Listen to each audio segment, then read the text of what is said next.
Good morning, good afternoon, good evening. I am Brother Kelly Hughes, Chaplain of the Arts. We are broadcasting from the Valiant Theatre here in the heart of Winnipeg's Greasy Tenderloin, just around the corner from Old Market Square, where all the wonderful Fringe stuff is going to be happening, or is happening right now, or has happened, depending on when you're watching this. The internet is a flat circle. So we are. This is Kelly Hughes Live Shorts Fringe 2025.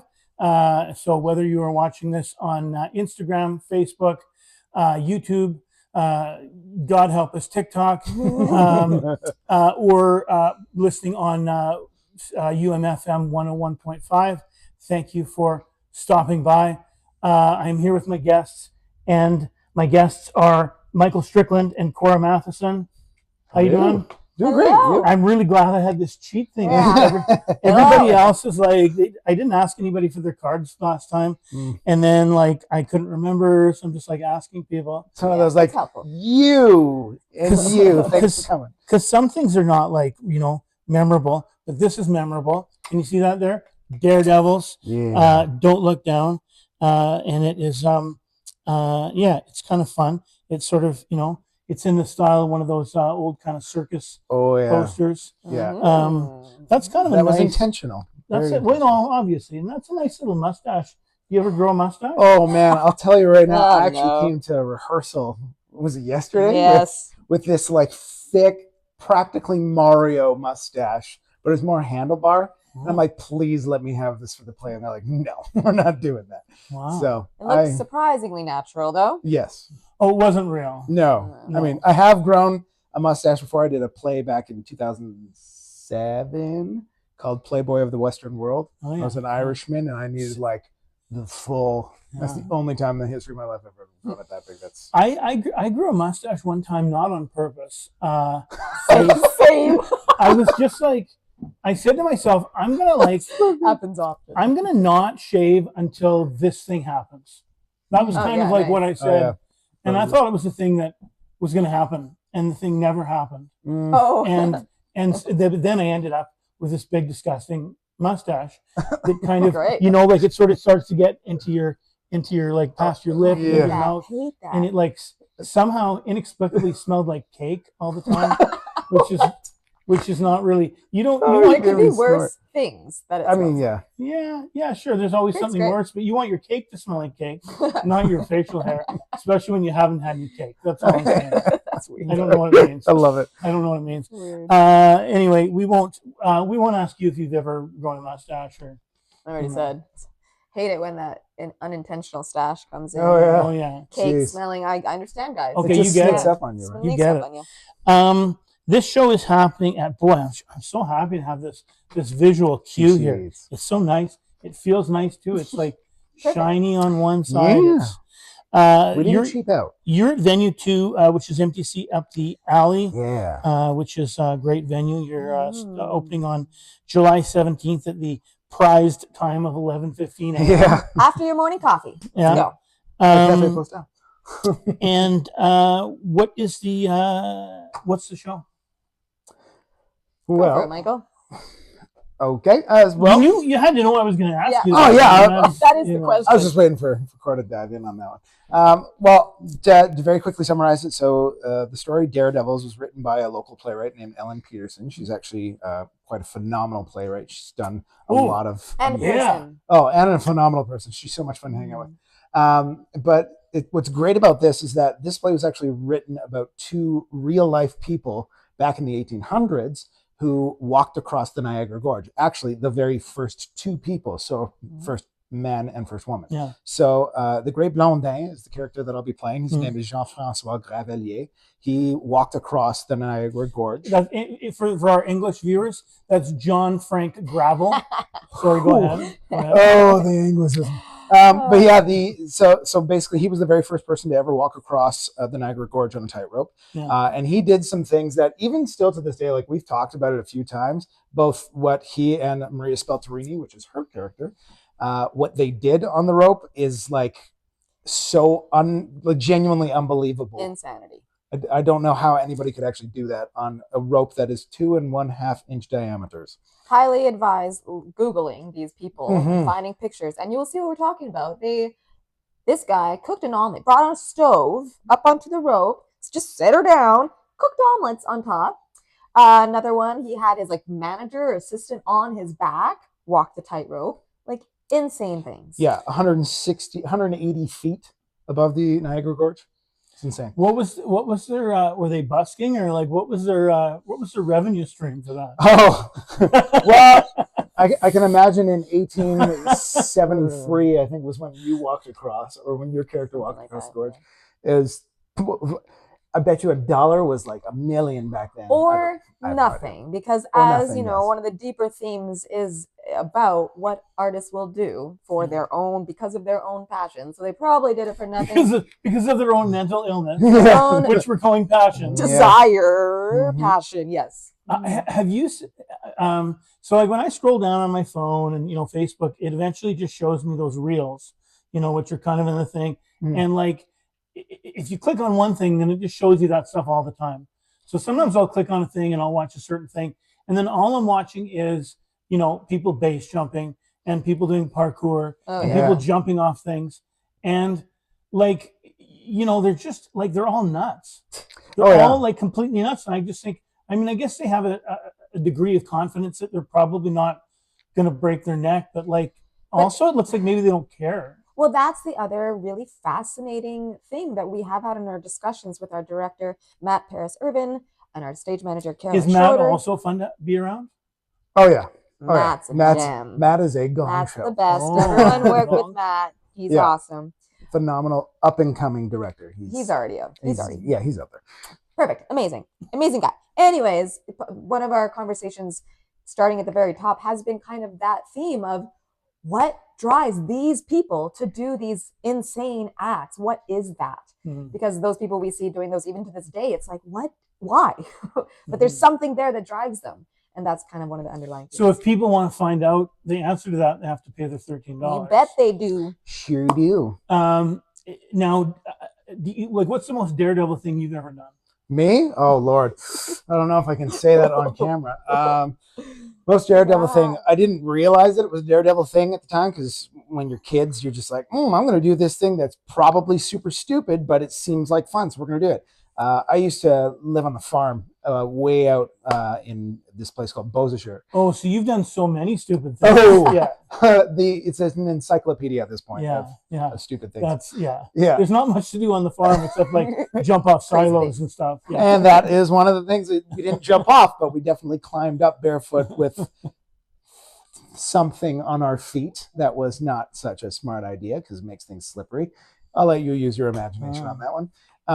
But yeah, like we've done that. We've done jumping off of, 40-foot high things onto trampolines. Like we've done stupid stuff growing up. Being a kid. Cora, how dumb are you? That depends on the day. Yeah. It varies. Most daredevil. Okay, I'm not that dumb. I don't know. I haven't done too much. I've eaten really crazy things like a scorpion and like weird things, and I went motorcycling in like Thailand. Was it alive? I hope not.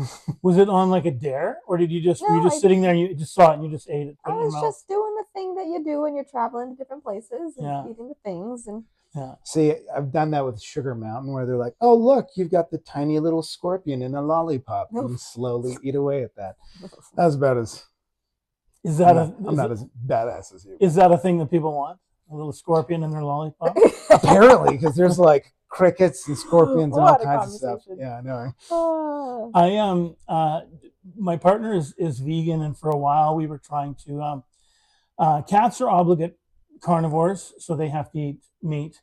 But dogs, are more omnivores, and so we started buying like the most ethical dog food that we could think of, which is they make dog food, dry dog food, and they make it out of like black fly larvae or something.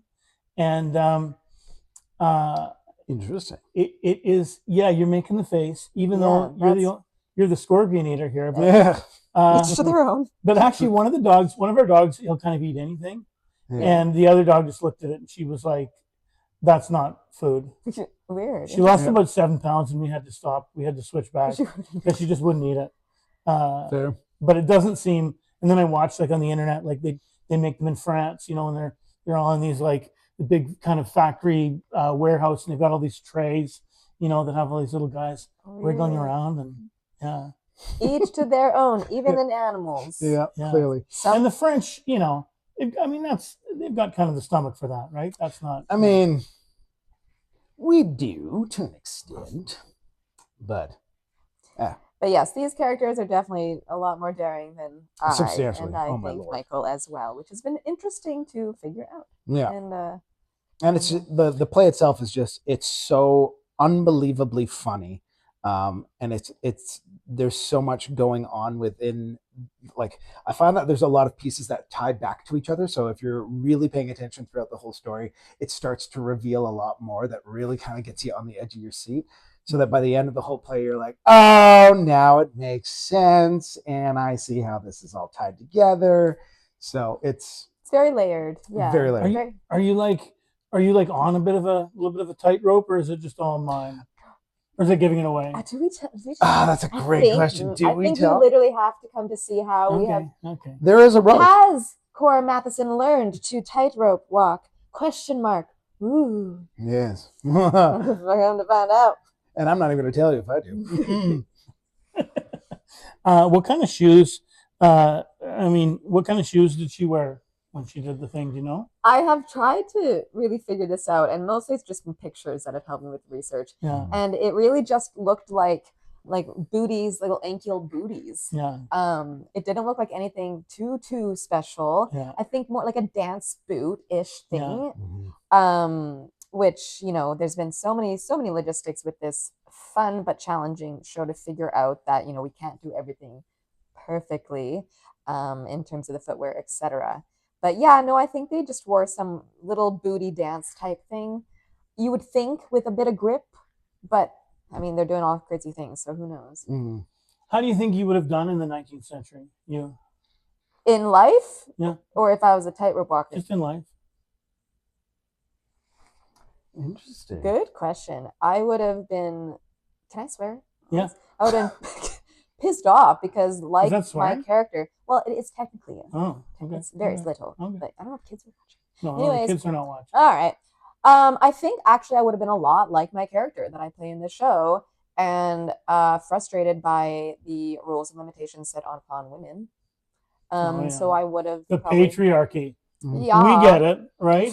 Yeah. We Yeah. get it. Yeah. Yeah. Yeah. Patriarchy. We get I it. think I would have been real annoyed at the world and the rules of that time, Mhm. and I probably would have been a bit of a let's burn our bras kind of situation. Yeah. So I don't know. I don't think I would have done that well. You would have just been I'd maybe burned at the under stake. the boot of the patriarchy with a burnt out bra. I am. If you have been watching on the social medias, this is we're gonna just this video is probably going to end here. So if you want to watch the rest of the conversation with the Daredevils, go over to our YouTube page at the Valiant Theater 1761 and watch the full interview. Thank you so much for stopping by. Come on over. You're supposed to stop. Okay, now we've got our thing. Now we keep going. We just have our little artificial, pause. Little And blip in it's there. okay. You did a good. It was a good. First Come on appearance. over. Come on Come on over. It was a over. good thing. Outro. Outro. There you go. We are here, of course, talking with Michael Strickland and Cora Matheson.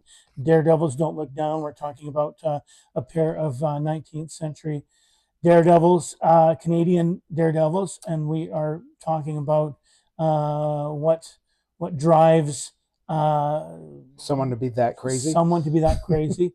And so let's bring it back to now. To find out the answer to that, you have to pay your $13. But maybe I can ask, do you answer the question, what drives actors to do what they do? Or is that not covered? Can we give that one away? Is what I want to know. Can that one be a freebie? So short answer is no, not really. But as I sort of mentioned, I think one of the deeper underlying things can can overlie a number of things. What drives anyone to do what they feel they need to do, what they feel is their purpose. And I mean, very much for me to relate to this story, that is absolutely like, why does an actor keep acting when probably it pays you nothing and it's a grind, et cetera, et cetera. But I think it's not just that. I think it's any artist and anyone who's driven to do something and feels that mysterious just need to do it. So you don't know why you do it? Me personally? You personally? Oh, well, I act. No, I do. Why? It fills me in a way that nothing else does. It's very simply, it makes me very happy, and life is a lot better when you're happy. Mm-hmm. And I will definitely echo that. It's the reason we've been continuing to drive at this in both theater and in film is just because, like any other actor that has probably ever spoken about the craft, they say most of the time they love storytelling, and it's so true. It takes a very unique type of person to be able to tell stories to this depth, rather than just simply reading words off of a page, but to truly embody the another lifestyle and another person, and to be able to walk a mile in their shoes, as it were. It's both. That's, in my mind, I look at that as kind of the daredevil thing, because it's like, oh man, what is it like to, I'll go to an extreme here. What's it like to walk in a serial killer's shoes? What's it like to walk in an astronaut's shoes? And part of our job is obviously to understand these characters better by doing an immense amount of research on them. So it's fun because, especially after this show, I now know way more about funambulism. I know way more about like the Canadian history, as well as a lot more of the history of tightrope walking, and even specifically the Niagara Gorge. And it's fun because I believe there's actually a guy who's currently planning on walking it one more time, and it was like one of the first times in over 100-something years. Wow. Which is crazy. So what you're saying for you is that you hate yourself and you'd rather pretend to be someone else. You gotta love and hate yourself. No, you truly have to love the other people. Yeah, you gotta love the craft. You gotta love I don't know, becoming another character. I'm old, and when I was young, when I was like, I don't know, probably 10 or something, I went to a school where they did musicals and whatever. Oh yeah. And so I was in well, actually, even before that, my mom directed some stuff, and my mom put me in like maybe Lil Abner or something when I was 7. And I was just like a little, I don't even know if I had like one line or something, just one of the little kids. It's still great. And so, I kind of did that throughout my life. And then I went to U of W theater school and went for a couple of years, and was kind of, was just kind of frustrated. And I just thought, I'm going to go off to Vancouver to seek my fame and fortune. Because it was 1991 and everything was, all the things, Stephen Jake Cannell was still doing his shows out there, and Neon Rider was happening out there, and, there was all kinds of stuff. It was the land of milk and honey, and it was going to be in the movies or TV or whatever. Ended up touring with a theater company, Pacific Theater. It was back when everything was anti-drugs, say no to drugs, right? So we did an anti-drug show. We did 2 of them. We did one for kids called Saint Sam and the Dragon, and we did one for adults and high school students called Book of the Dragon. And we toured around for about 9 months, and we did 135 performances. Jeez. And by the end of it, I was just like, ugh. And came back, and I came back to Winnipeg, and I did 1 or 2 more things when I came back, and then I was just like, oh, this is like, I was even worse, because at least when I was out in Vancouver, like I'd worked with a couple of good directors, and then when I came back, I did a thing where I worked with a very amateur director, and did this like one of those things where you're like practicing for like 4 months. And I just kind of thought, oh, well, I don't want to do that. But I had friends, and I saw, other people who just kept at it for years. I mean, even Yeah. a friend of mine he's lived in New York and LA and Vancouver after I was there, and he's been at it on and off. I mean, thankfully his wife is a professor, so he doesn't have to worry about money. I mean, he can, uh, grind his own coffee beans and go to kickboxing class, or you know what I mean. Like, Yeah. I mean, still in Vancouver, even if Hey. you still. well, that was they've most recently back in the day when it's they've cheaper. most recently been living in Saskatoon, Oh. and now they're actually moving to upstate New York. She got whoa. she got a job at like Cornell or one of those Wow. fancy Gosh. places, but he's had this thing where he just can't shake it. He's trying to do other things Yep. because I mean he's my age, so he's 55, and like I mean it's different when you're 20 or when you're than when you're like not 20 anymore. Oh yeah. You have to really back in those days. Well, and it's also so interesting of when you think of these, what someone, another theme that we've talked about a lot in our crew is what someone is willing to, in a way, give up, or like morals that they're willing to bend in order to do that thing, and how far they'll kind of go in order to do that thing. And like definitely me when I was 19, 20, I would do anything to do any type of acting. And I did things that I hated that kind of made me lose the passion for it. And so I think then you learn that, I'm not going to do that because that'll suck me dry. But especially when you're younger, and you'll see in my character, like a lot of people will do a lot of things that maybe aren't sticking to who they are in order to go after their dream. But that's a tough one. But, yeah. And do you find that is now probably no casting directors are watching for films? You can say whatever you want about films. I mean, do you find it more rewarding to do the theater stuff than to do the film stuff? Because a lot of time in the film stuff, you're kind of just you kind of do whatever you need to do. You're going to play this little part, or you're going to you want to work.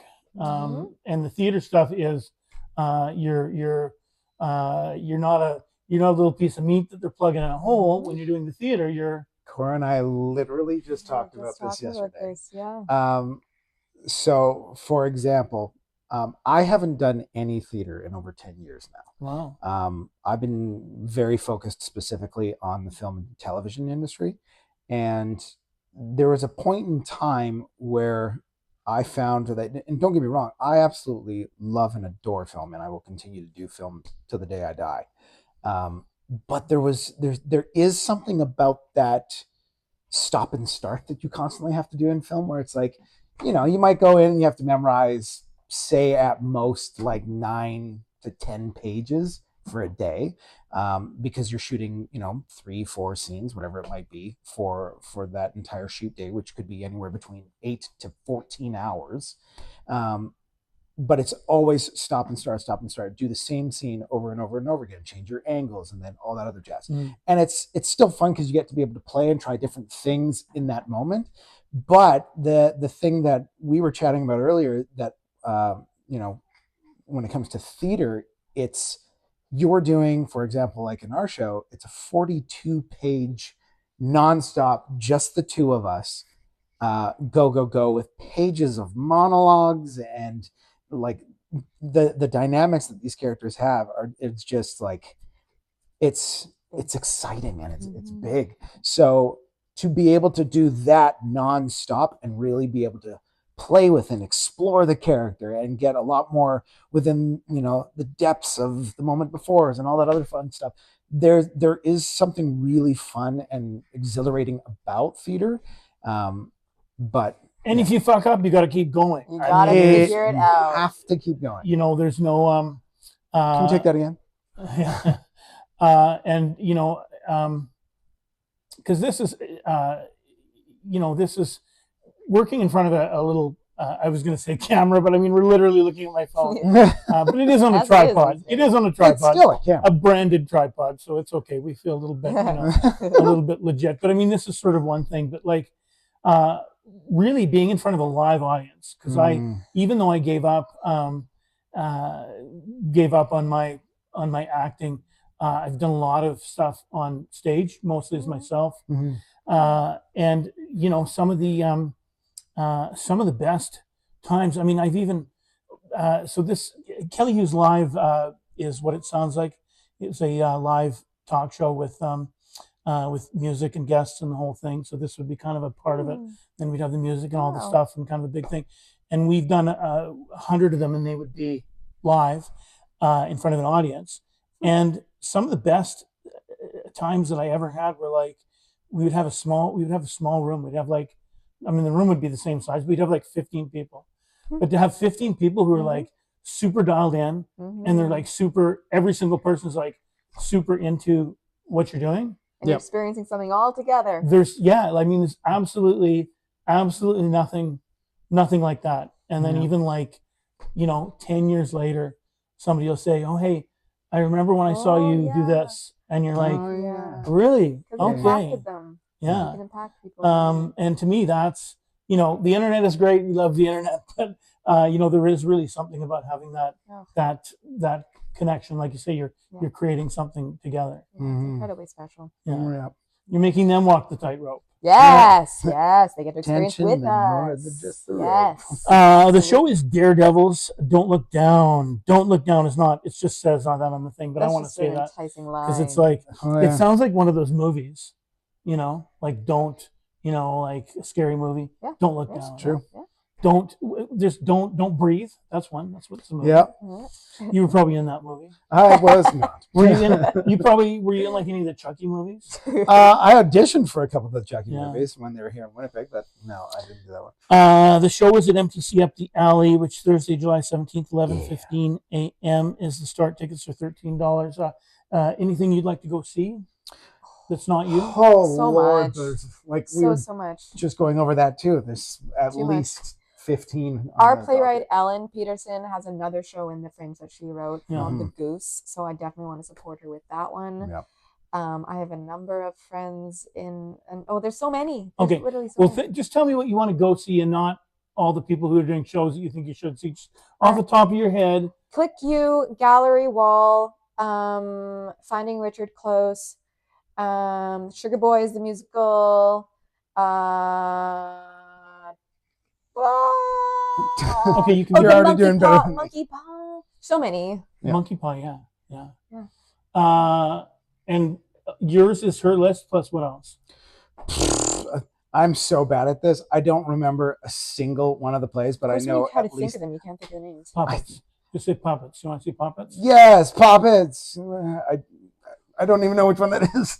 I don't know. I was just trying to give you an out. Oh, I appreciate it. Yeah. No, I have at least 3 different friends that are doing shows. I've got one that's directing a show right now, and of course, if you were to ask me what the name of their show is, I go, We're failing. I have it on my phone. We have lots we Yeah. want to go So- to. The only thing you can remember is 47 pages of script. 42. A lot in his brain right now. But yes, that is. You were not wrong on that. Especially when you've been running The it brain's full. The 2 brain 3 is months. full. Oh gosh, yes. Who was off book first? Oh, she was. Yeah. Yeah. I'm sorry. I could not. You had to, By a long shot, yes. took you a little longer to To shape be- the. To be fair, Give I me had fairness. like 7 auditions that were 9 pages, or 5 pages, or 2 pages, or whatever, constantly in between. Okay. And He I'm also also a has dad. a lot of text. I mean, I do too, but he has a lot. No, no excuses. I should have And been. he's busy. been off. He's been busy with the mustache. He did. Yeah. He's been busy with the mustache. Every time I grow it, though, I have to shave it off as a homework. It is Daredevils, and it is happening starting July 17th. MTC Up the Alley. Michael Strickland and Cora Matheson, thank you so much for stopping by. We'd love to Thank have you you. so much for having Thank you us. so much for having us. And thank you for stopping by. Art will save us all. It Woo!